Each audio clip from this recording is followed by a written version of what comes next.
जोहार स्टूडेंट्स, कैसे हैं आप सब। आई होप आप सब बहुत ही अच्छे होंगे। तो चलिए हम लोग एक और क्वेश्चंस की और वीवीआई क्वेश्चंस की ओर रुख करते हैं। और ये आपके एग्जाम पॉइंट ऑफ व्यू से बहुत ज़्यादा इंपॉर्टेंट है। ये 20 मार्क्स आपको स्कोर करके देगा, है ना। 20 मार्क्स, हाँ 20 मार्क्स में भी आ सकता है या फिर 16 मार्क्स में भी आ सकता है ना। क्योंकि आपका जो यूनिवर्सिटी है BBMKU है, वो कदम कदम पर अपना चाल बदल देता है, ठीक है ना। कभी कुछ तो कभी कुछ। तो थोड़ा सा मैं अपना बाल देख लूँ, हाँ बाल, हाँ इधर इधर ठीक कर लेता हूँ, हाँ ठीक है। अब पढ़ाने में अच्छा लगेगा। तो चलिए अब थ्योरम नंबर 10। तो थ्योरम नंबर 10 हम लोग बात करते हैं। क्या बोलता है, if G1 and G2 are groups, G1 and G2 दो ग्रुप्स हैं और G1 by E2 intersection E1 by G2 बराबर E1 E2, ये प्रूव करना है। मतलब ये कि the identity is the only element common to the G1 by E2 and E1 by G2। Next है, every element of G1 by E2 commutes with every elements of E1 by G2। Next, every elements of G1 by G2 can be uniquely expressed as the product of an element of G1 by E2 by an element in E1 by G2। और next दिखाना है G1 by G2 is isomorphic to G2 by G1। Okay, आइए हम लोग proof करते हैं एक एक करके। सबसे पहले हम लोग पहला नंबर प्रूफ करेंगे। पहला नंबर देखिए तो क्या प्रूफ करना है, E1 E2 है ना। तो इस पूरे को आप मान क्या लीजिएगा, G, तो हमने लेट सबसे पहले तो since given that G1 and G2 be two groups, और लेट कर लेते हैं कि G, H बराबर G1 by E2 intersection of E1 G2। हमने ये माना। इसका मतलब ये कि G, H आपका G1 बाई E2 में भी बिलोंग करेगा। इसका मतलब ये कि G बिलोंग करेगा G1 में, कैपिटल G1 में, और H किसके बराबर हो जाएगा, E2 के बराबर हो जाएगा। Equation number 1। अब G, H belongs to E1 by G2, उसमें भी करेगा क्योंकि इंटरसेक्शन में तो दोनों में करेगा। तो G बराबर E1 हो जाएगा और H बिलोंग करेगा G2 में। इक्वेशन 2 हो गया। अब from equation 1 and 2 we have, हम लोग 1 एंड 2 से क्या कह सकते हैं, ये इक्वेशन 1 में कह रहा है कि H E2 के बराबर है और इक्वेशन 2 में कह रहा है G E1 के बराबर है। इसका मतलब G, H क्या हो जाएगा, E1, E2। तो इसका मतलब G, H आपने क्या माना था, G, H इक्वेशन नंबर यहाँ पर देखिए लेट में G, H बराबर G1 by E2 intersection E1 by G2। तो G, H के जगह पर E1 बाई E2 रख देंगे। तो यही प्रूफ करना था बच्चों। तो प्रूफ फर्स्ट पार्ट प्रूफ हो गया। अब आइए हम लोग सेकंड पार्ट को प्रूफ करेंगे। तो सबसे पहले क्वेश्चन को देख लेते हैं। क्वेश्चन क्या कहता है, every element of G1 by E2 commutes with every element of E1 by G2। तो हम G1 बाई E2 से एक एलिमेंट ले लेंगे और E1 बाई G2 से एक एलिमेंट ले लेंगे। G1 बाई E2 से एक एलिमेंट लेंगे, वो उस एलिमेंट का नाम रख देंगे G1, हाँ G, E2 रख देंगे, और E1 बाई G2 से लेंगे, उसका नाम रख देंगे E1, H, ठीक है ना। आइए और उन दोनों को कम्यूट करके चेक कर लेंगे सिंपली। देखिए क्या है बच्चों, प्रूफ 2। देखिए तो देखिए स्टूडेंट्स, यहाँ पर हम लोग समझते हैं। Since G1 and G2 are दो ग्रुप्स हैं, तो G, E2 belongs to G1 by E2 and E1, H belongs to E1 by G2। Okay, अब दोनों का हम लोग मल्टीप्लाई करके देखेंगे और देखेंगे कि कॉम्यूटेटिव है या नहीं है। तो G, E2 multiplied by E1, H। अब G को E1 से करेंगे, इसका फर्स्ट एलिमेंट से उसका फर्स्ट एलिमेंट, इसका दूसरा एलिमेंट से उसका दूसरा का एलिमेंट, तो G E1, E2 H हो जाएगा। अब चूंकि G E1 है और E2 H है, तो हम लोग ऑर्डर को चेंज करके लिखेंगे, E1 G लिखेंगे, ठीक है, क्योंकि कॉम्यूटेटिविटी चेक करना है तो ऑर्डर को चेंज करके लिखना पड़ेगा। और G भी आपका कैपिटल G से है, E1 भी आपका जो है कि कैपिटल G से है, कैपिटल G1 से है, और G1 G2 दोनों ग्रुप है, इसीलिए यहाँ पर हम लोग कॉम्यूटेटिविटी लगा ही सकते हैं। G E1 को हम लोग क्या लिख सकते हैं, E1 G लिख सकते हैं, और E2 H को हम लोग H E2 लिख सकते हैं। अब E1 G, H E2 को हम लोग क्या लिख सकते हैं, E1, H और G, E2। तो आपने क्या देखा, G, E2 लेकर के चले E1 H के साथ, तो हमने दिखाया E1 H into G, E2। इसका मतलब दज every element of G1 by E2 is commutes with every elements of E1 by G2। मतलब इसके हर एक एलिमेंट के साथ इसका हर एक एलिमेंट कम्यूटेटिव है। आपने देखा, तो प्रूफ 2, दो प्रूफ क्लियर हो गया। नेक्स्ट क्या प्रूफ करना है, प्रूफ 3 में देखिए बच्चों, 3 क्या है, कहता है every element of G1 by G2 can be uniquely expressed as the product of an element in G1 by E2 by an element in E1 by G2। मतलब ये कहता है कि G1 बाई G2 से आप कोई भी एक एलिमेंट लेंगे या फिर हर एक एलिमेंट लेंगे, कोई भी एक एलिमेंट ले लीजिए, वो हर एक एलिमेंट G1 बाई G2 का, G1 बाई E2 का और E1 बाई G2 के एक एक एलिमेंट के प्रोडक्ट के रूप में G1 बाई G2 के एलिमेंट को आप रिप्रेजेंट कर सकते हैं। और एक बात कहता है कि G1 बाई G2 का कोई भी आप एलिमेंट लेंगे उसको एक ही तरीके से आप एक्सप्रेस कर सकते हैं, उसका और कोई दूसरा तरीका नहीं होगा, मतलब यूनिकली एक्सप्रेस्ड, वो भी मैं दिखाऊंगा। तो चलिए यहाँ पर हम लोग प्रूफ 3 देखते हैं कि लेट कर लेते हैं G1 by G1 G2 belongs to G1 by G2। अब G1 G2 तो हम लोग सबसे पहले लेट करेंगे क्या कि E1 G1 से है, कैपिटल G1 से, और E2 जो आइडेंटिटी है वो G2 से है। तो G1 G2 को अगर G1 G2 लिखा हूँ मैं तो उसको G1 E1 लिख सकता हूँ और G2 को मैं G2 E2 लिख सकता हूँ।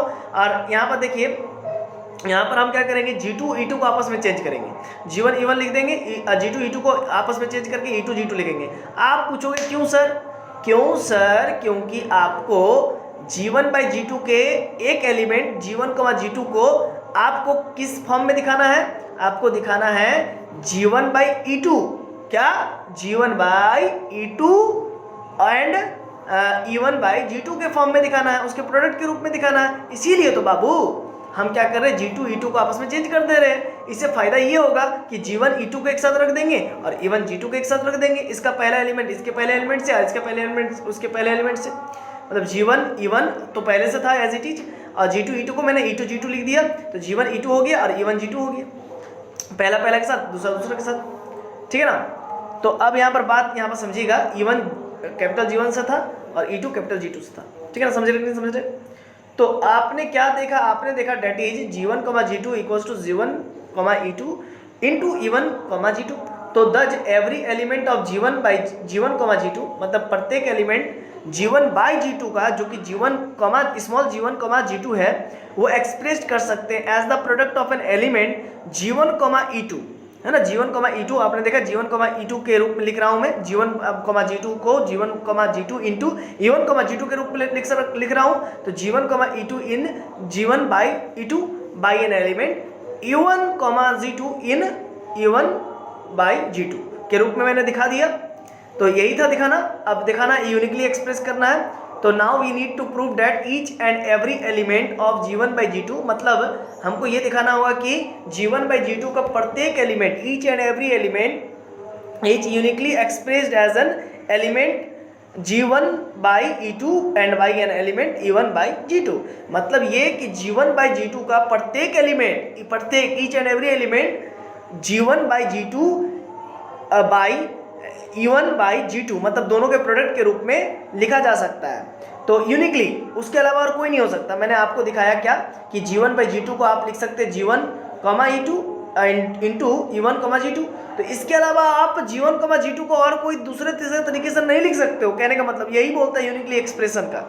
यूनिकली एक्सप्रेशन यही कहता है कि अगर G1 बाई G2 को आप G1 E2 into E1 G2 लिखे हैं, तो इसके अलावा आप कोई दूसरा तरीके से इसको फिर एक्सप्रेस नहीं कर सकते। तो चलिए आइए इसको प्रूव करते हैं। तो सबसे पहले हम करेंगे क्या? सबसे पहले करेंगे ये कि G1 की जगह पर H1 लिख देंगे और G2 की जगह पर H2 लिख देंगे, बस। मतलब ये कि G1 G2 बराबर हम लिखेंगे G1 की जगह पर H1 और E1 H1 E2 और E1 H2 लिख दूंगा और आपस में मल्टीप्लाई कर दूंगा, ठीक है ना। देखिए बात को समझिएगा, लेट कर लेंगे वही। देखिए तो फॉर दिस, इसके लिए हम लोग क्या कर लेते हैं, देखिए यहाँ तक तो आपने लिखा ही होगा।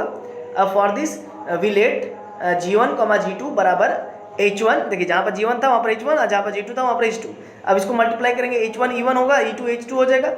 H1 को कोई भी आइडेंटिटी से मल्टीप्लाई कीजिए, उसमें कोई फर्क नहीं पड़ेगा। E2 को कोई भी आइडेंटिटी से मल्टीप्लाई कीजिए, कोई फर्क नहीं पड़ेगा, पहले से हम लोग जान रहे हैं। तो आपने क्या देखा? आपने देखा G1 G2 बराबर H1 H2 आया। इसका मतलब G1 H1 के बराबर है और G2 H2 के बराबर है, क्योंकि देखिए कोई भी दो ऑर्डर्ड पेड़ आपस में तभी बराबर होते हैं जब उसके पहला एलिमेंट से पहला एलिमेंट बराबर हो, दूसरा एलिमेंट से दूसरा एलिमेंट बराबर हो। तो आपने क्या देखा? Therefore now we can see that, यहाँ पर हम अपने दोनों आंखों से देख सकते हैं, now we can see that each and every element of G1 by G2, तो G1 by G2 का प्रत्येक element as the product of an element of G1 by E2 by an element E1 of G2। मतलब आपने देखा क्या देखा आपने अपने आंखों में नहीं, G1 by G2 के प्रत्येक एलिमेंट को आप G1 by E2 के एक एलिमेंट और E1 by G2 के एक एलिमेंट के प्रोडक्ट के रूप में आपने एक्सप्रेस कर पाया, और यही तो हमें दिखाना था। आशा है ये चीज़ आपको समझ में आ गया होगा। तो चलिए अब फोर्थ क्वेश्चन पर हम लोग मूव करते हैं, है ना। तो इसीलिए तो भाई ये जो है कि आपका कितना मार्क्स का आता है, 20 नंबर का आता है या फिर 16 मार्क्स का आता है।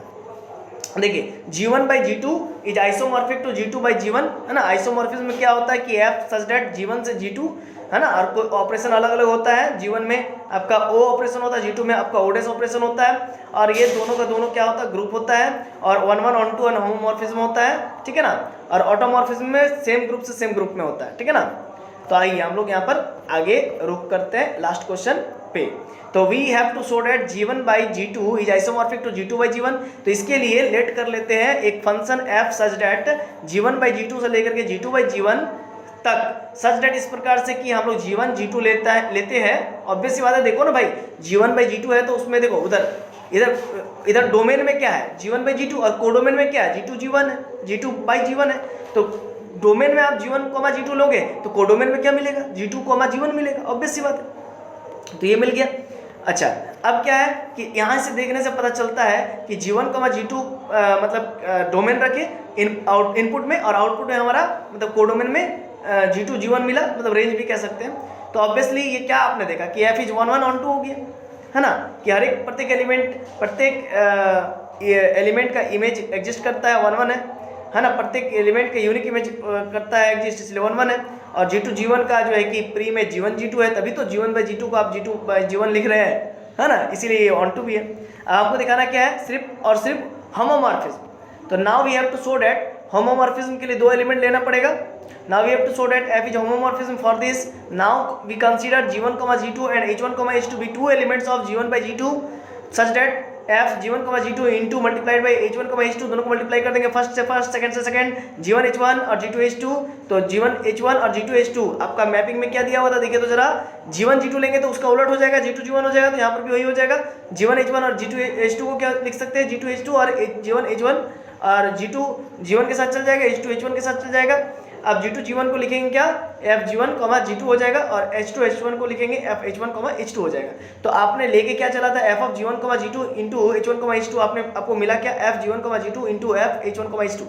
आपने F को डिस्ट्रीब्यूट कर दिया, आप डिस्ट्रीब्यूट करने में सक्षम रहे, एबल रहे, कैपेबल रहे, इसी वजह से F is homomorphism, that F is homomorphism. अब होमोमॉर्फिज्म हो गया, इसका मतलब क्या हो गया, 1 1 on 2 होमोमॉर्फिज्म हो गया, इसका मतलब आइसोमॉर्फिज्म हो ही गया। इसी वजह से G1 by G2 is isomorphic to G2 by G1। आशा है आपको ये सब समझ में आ रहा होगा, और ये सब बहुत अच्छे से समझिए, माइंड में रखिए, क्योंकि ये आपके एग्जाम के पॉइंट ऑफ व्यू से बहुत इंपॉर्टेंट है। आपके 8 मार्क्स को कवर करता है, सॉरी क्या बोल रहा हूँ मैं, 16 मार्क्स को कवर करता है, और अगर आया तो हो सकता है कि 20 मार्क्स में भी आ जाए, या हो सकता है 16 मार्क्स में भी आ जाए।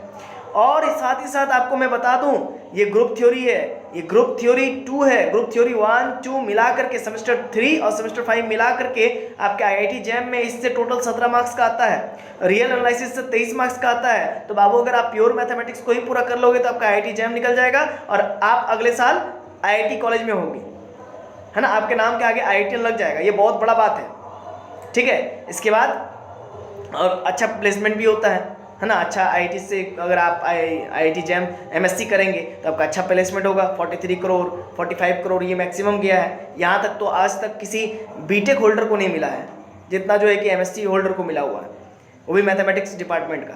इसीलिए मैं कह रहा हूँ बाबू पढ़ाई कीजिए, पढ़ाई में बहुत दम है, ठीक है ना।